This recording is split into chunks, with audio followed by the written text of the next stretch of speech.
Today I'm going to talk about 5 of my favorite container plants that I always overwinter just to save myself some money. We'll start with red Star Cordellini. That's a nice, it's your standard spike that you see everywhere. But you know what?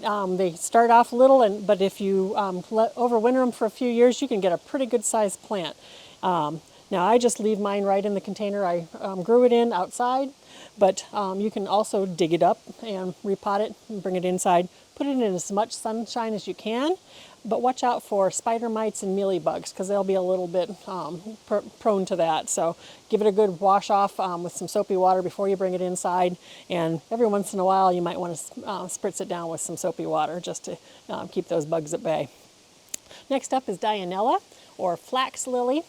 This is one of my new favorites, recently on the market, or at least ways in my area. In my Zone 5 garden, this will not overwinter, but in plenty of places further south, it does, and it spreads a lot. But it gets a pretty little yellow flower on it really early in the spring, usually before I can actually get it into a container outside in my zone.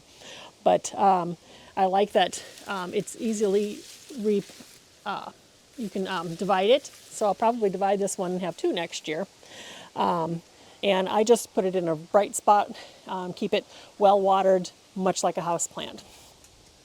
Next up is the elephant ear. And elephant ears are something that they get kind of pricey if you buy them every year. So I like to overwinter mine. This one has gone a couple of years, so you can see the main plant there, and I've got some pups coming on to at the base. So, and you can overwinter this in a couple of different ways. You can either keep it like a house plant, which I'll probably do with this one, just put it in a nice bright spot, a little bit of sunshine, south window, and keep it watered, but not too wet. Just let it get dry in between waterings. Or you can dry it out as you bring it out of the container every year, and then just let it go dormant, and it'll lose a bunch of leaves and it'll kind of dry up. And then maybe late February or early March, you start watering it a little bit again, and it'll take off and start growing. And then you'll be ready to put it in your containers in the spring. And on the same note, I'll do that with a banana too. Bananas can get really pricey, so I like to overwinter as many as I can on this. So you can do this in a couple of different ways.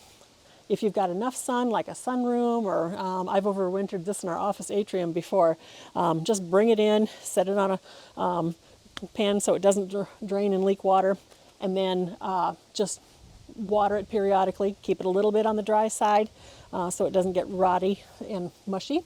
But you can keep it going as long as you want. Otherwise, you can let this go dormant as well. So ease back on your watering, pull it into a cool garage, say 40 to 50 degrees, where it stays that way all winter. And you can actually either leave it that way and it'll kind of dry up and lose some leaves, or you can cut it clear off.